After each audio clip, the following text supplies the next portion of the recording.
നമസ്കാരം വ്യൂവേഴ്സ്. ഇന്ന് ഞാൻ വന്നിട്ടുള്ളത് ജന്മാഷ്ടമിയല്ലേ ഇന്ന്.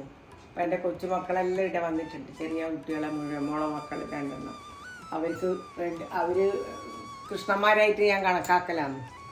അതുകൊണ്ട് അവർക്ക് വേണ്ടിയിട്ടൊരു എളുപ്പത്തിലുള്ള ഇൻസ്റ്റൻറ്റ് സേമിയ പായസം, അത് കടയിലെല്ലാം കിട്ടും ആ ഇൻസ്റ്റൻറ്റ് പായസം. പക്ഷെ നിങ്ങൾക്കത് ഞാൻ സ്പെഷ്യലായിട്ട് പെട്ടെന്ന് വേഗം തീർക്കാൻ വേണ്ടിയിട്ട് പെട്ടെന്ന് കഴിയുന്ന ഒരു സാധനം, 10 മിനിറ്റ് കൊണ്ട് ചെയ്യാൻ പറ്റുന്ന ഒരു സാധനം, ഒരു പായസം ഞാൻ ഇപ്പോൾ കാണിച്ചത്. ഒരു സ്വീറ്റ് ഡിഷല്ലേ നമ്മൾ ഉണ്ടാക്കേണ്ടത്.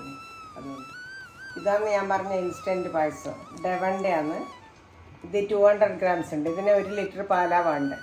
കുറച്ച് വെള്ളം അവർ ചേർക്കണം എന്ന് പറയുന്നത്, പക്ഷെ ഞാൻ പായസത്തിൽ വെള്ളം ചേർക്കില്ല.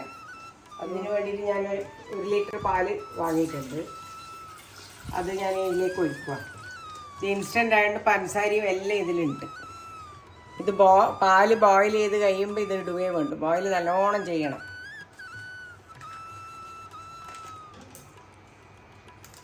അപ്പം ആദ്യം നമ്മൾ പാലെടുത്ത് വെക്കാം. പഞ്ചസാര വരെ ഇതിലുണ്ട്. പാലിന് നല്ലോണം ബോയിൽ ചെയ്തിട്ട് വേണം ഈ പാക്കറ്റ് ഇടാൻ. ഇതിനെക്കാട്ടും ഇൻസ്റ്റൻ്റ് ആയിട്ടുള്ള വേറെ ഉണ്ട്. ഒരു 10 മിനിറ്റ് ഉണ്ടെങ്കിൽ അത് കിട്ടിയില്ലെന്ന് അത് എടുക്കണം. ഇതിനൊരു 15-20 മിനിറ്റെല്ലാം എടുക്കും. ഞാനിപ്പോൾ ഇതിലേക്ക് ഇടാനുള്ള മറ്റേ പായസത്തിലേക്ക് ഇടാനുള്ള അണ്ടിപ്പരിപ്പും മുന്തിരിങ്ങ വറുത്തെടുക്കാൻ പോകുക. അതിനുവേണ്ടി ഞാൻ ഗീ എടുത്തിട്ടുണ്ട്. ഒരു 1.5 ടേബിൾ സ്പൂൺ ഒഴിക്കുന്നുണ്ട്. ഇത്രയും ആവശ്യം. ഇതിൽ രണ്ടും വറക്കാൻ പറ്റും. അതിൽ ഇന്നൊരു പകുതിയേ എടുക്കുന്നുള്ളൂ. കാഷ്യൂനട്ട് ഈ പാക്കറ്റ്, ഇത് 100 ഗ്രാമിൻ്റെ പാക്കറ്റാണ്. അതിനൊരു പകുതിയോ മുക്കാലേ വേണ്ട ആവശ്യം വരുന്നു.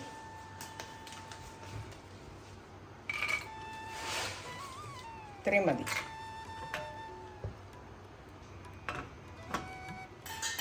അണ്ടിപ്പരിപ്പ് കരിഞ്ഞു പോവാണ്ട് വറുത്തെടുക്കണേ. അണ്ടിപ്പരിപ്പ് വേഗം കരിഞ്ഞു പോകുന്നൊരു സാധനമാണ്. നോക്കി നിൽക്കണം.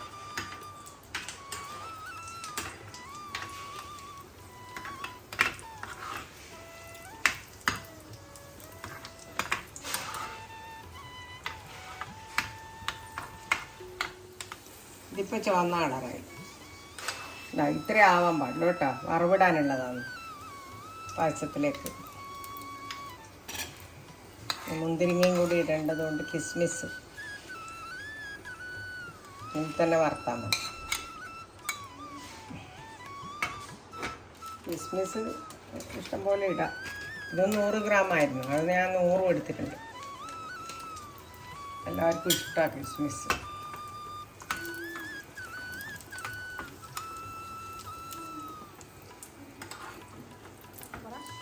ബദാം വേണമെങ്കിൽ റോസ്റ്റ് ചെയ്തിട്ട് ബദാമും ഇടാം വറവിന്. ഇത് രണ്ടല്ലാണ്ട് ഞാനിപ്പോൾ ഇത് 2 ഇടുന്നുള്ളൂ.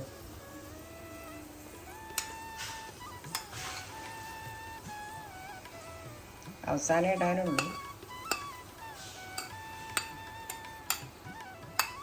പാലിടയിലിടയിൽ ശ്രദ്ധിച്ചുകൊണ്ടിരിക്കണേ.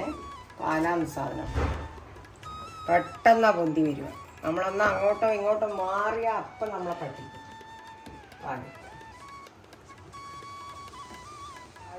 തിളക്കാൻ തുടങ്ങി. ഞാൻ സേമിയ ഇടാൻ പോകുന്നേ.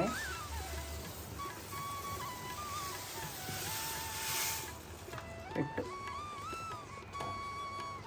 നല്ലോണം തിളച്ചാൽ ഞാൻ തീ കുറച്ച് വെക്കും.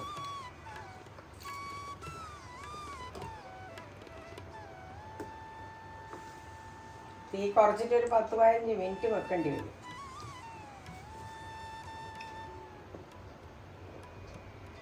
കുറച്ചിട്ടാണ് ഇതിട്ടത്, മറ്റേ ഡെവൻ്റെ വർമിസെല്ലി ഇട്ടത്. ഇനിയിപ്പോൾ അത് ഇട്ട് കഴിഞ്ഞിട്ട് ഒരു വലിയ തിള വന്നു കഴിഞ്ഞാൽ തീ കുറച്ചിട്ട് കുറേ 15 മിനിറ്റ് അത് തിളക്കണം. 15-20 മിനിറ്റ്. അപ്പോൾ തീ കുറവാണ്. പക്ഷെ കുറഞ്ഞതാന്ന് വെച്ചിട്ട് നമുക്ക് വെച്ചിട്ട് അപ്പുറത്തേക്കൊന്നും പോകാൻ പറ്റില്ല. പാലെപ്പോൾ പൊന്തി വരുവാന്നും അറിയില്ല. അതുകൊണ്ട്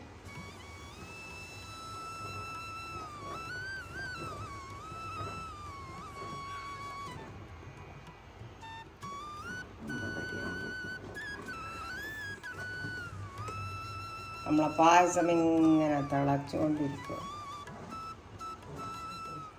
മധുരം ഭയങ്കര ഇഷ്ടമുള്ളവർക്ക് ഈ മധുരം ഒന്നും മതിയാവില്ലേ, ഇടേണ്ടി വരും. ഷുഗർ ഉള്ള ആൾക്കാർക്കെല്ലാം എത്ര മതി. ആദ്യമായിട്ട് ഈ ഡബൺ കൊണ്ട് ഉണ്ടാക്കുന്നു. അത് നമ്മളെ സാധാരണ സേമിയ വറുത്തിട്ടാണ് ഞാൻ ഉണ്ടാക്കൽ.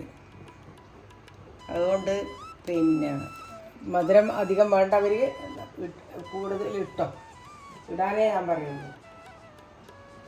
ചെറുപ്പക്കാർക്കെല്ലാം പഞ്ചസാര നല്ലോണം ഇട്ടായിരിക്കും ഇഷ്ടം. റെഡിയായിക്കൊണ്ടിരിക്കുക. നമ്മളെ സേമിയെല്ലാം വെന്ത് കുട്ടപ്പന്മാരായിട്ട് നിൽക്കുന്നുണ്ട്. ഇതാ നല്ല പെട്ടെന്ന് വെന്ത്. പാല് തിളച്ചിട്ട് എനിക്ക് 10 മിനിറ്റ് എടുത്തിട്ടില്ല. ഇതെല്ലാം ജന്മാഷ്ടമി ആയതുകൊണ്ട് ഞാൻ പെട്ടെന്ന് ഉണ്ടാക്കിയത്. എൻ്റെ ശരിക്കുള്ള സേമിയ പായസം ഇങ്ങനെയല്ല. ഇതിപ്പോൾ കുട്ടികൾ വന്നുകൊണ്ട് ചെറിയ കുട്ടികൾക്കും എല്ലാം വേണ്ടിയിട്ട് പെട്ടെന്ന് കാഷ്യൂ നട്ടും നെയ്യും ഇത് മുന്തിരി ആയി. ഇനി വറുത്തത് ഇട്ട് കഴിഞ്ഞാൽ പിന്നെ തിളക്കാൻ പാടില്ല. ജന്മാഷ്ടമീൻ്റെ പായസം റെഡിയായി. നല്ല ചൂടുണ്ട്, അതുകൊണ്ടാണ് ഞാൻ ഇങ്ങനെ പിടിക്കുന്നത്. ഞാൻ ജന്മാഷ്ടമീൻ്റെ പായസം ഭഗവാനെ ഉണ്ടാക്കുകയും